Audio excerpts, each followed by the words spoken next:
Olá pessoal, tudo bem? Nesse vídeo eu quero falar com vocês sobre o tal visto para oriundos. Vocês se lembram daquela possibilidade tão falada durante as discussões do Decreto della Vergogna, com relação a uma possibilidade de você morar 2 anos na Itália e ter sua cidadania reconhecida? Eu, desde o início, critiquei isso como uma esmola indigna, né? Eu sempre disse, isso é uma esmola indigna. Mas muitos por aí, políticos e não políticos, flertavam com essa ideia como se isso fosse uma resolução para todos os problemas. Por que nós vamos reclamar? Afinal, a Itália vai nos deixar entrar na Itália e ficar 2 anos para pedir a nossa cidadania. Eu já tinha dito que as coisas não seriam muito bem como imaginavam, e disse ainda que ninguém deveria esperar que em 2 anos teria a cidadania reconhecida. Que seria um percurso, se possível, de pelo menos 5 anos, né? Por quê? Porque precisa de 2 de residência, mas depois todo o trâmite de naturalização. Então, eu já tinha dito que essa esmola era uma coisa indigna. Indigna por quê? Porque o governo Meloni revoga a tua cidadania, depois te joga uma esmola para você disputar ela com milhares de pessoas. E a história é pior do que eu imaginava. E eu poderia classificar isso com duas frases latinas famosas. Então eu começo, quod erat demonstrandum parturiet montes nascetur ridiculus mus, ou seja, como se queria demonstrar, a montanha pariu um rato. Por quê? Porque com o ato do governo 289, do dia 4 de agosto, que passou sob os radares de todos, inclusive do meu, o governo Meloni mandou ao parlamento esse ato do governo para que seja analisado, e nele consta o esquema da entrada de trabalhadores estrangeiros no território italiano para o triênio 2026-2028.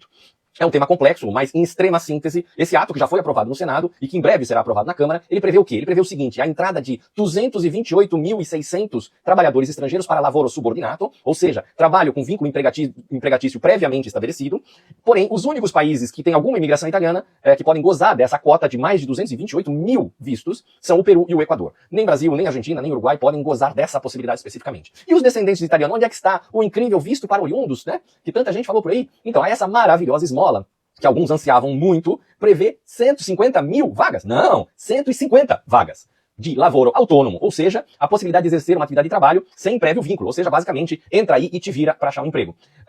E você entendeu bem, são 150 vagas em 3 anos, divididas 50 a cada ano. 50 em 2026, 50 em 2027, 50 em 2028. Sendo que 10 vagas por ano são para cidadãos descendentes residentes na Venezuela. E 40 vagas por ano para cidadãos descendentes residentes em outros países do planeta, incluindo aí Brasil, Argentina, Estados Unidos, Uruguai, Canadá, Austrália e todos mais. Ou seja, o maravilhoso visto para oriundos representa 0,06%, isso mesmo, menos de 1% do total de vistos previstos.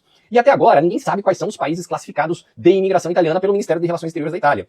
E nem sabemos como será verificada a documentação e tampouco como serão distribuídas essas incríveis 40 vagas por ano entre todos os países do mundo. Vai ser um sorteio? Vai ser leva quem chegar primeiro? Ninguém sabe como é que isso vai ser.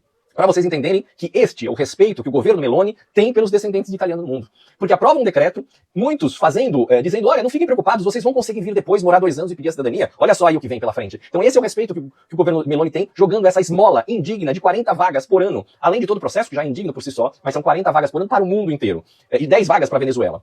E com essa esmola, alguns quiseram se jactar, quiseram se aproveitar dessa esmola ridícula para fazer política ou sabe-se lá o quê, né? Então, assim, isso foi dado como se fosse uma melhoria do Decreto della Vergogna, uma possibilidade para o futuro. Veja só que coisa mais absurda.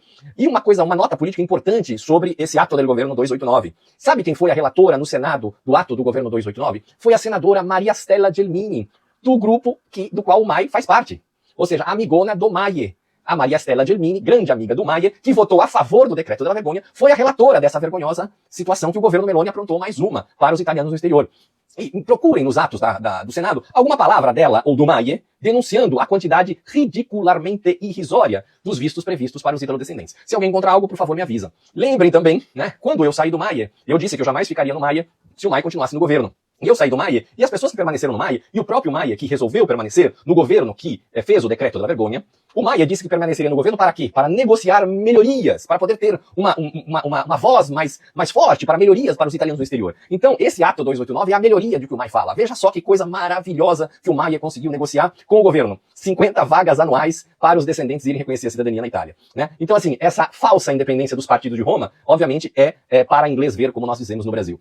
Então fica aqui registrada essa notícia, a minha indignação, embora eu já previsse tudo isso, né, porque estava mais do que evidente. Então aqueles que queriam se programar para tentar aproveitar esses 2 anos na Itália, que eu repito, o processo para obter a cidadania não vai durar 2 anos, é tranquilamente mais do que 4 anos, 5 anos, é um processo longo e ninguém sabe nem como é que eles vão distribuir 40 vagas anuais, ok? Para todos os outros países além da Venezuela, 40 vagas anuais, tá? Então fica aqui registrada essa situação e lembrem-se de quem fez o Decreto della Vergogna, de quem apoiou o Decreto della Vergogna e daqueles que colaboram permanecendo na maioria de governo. Fratelli d'Italia, Lega, Forza Italia e MAIE.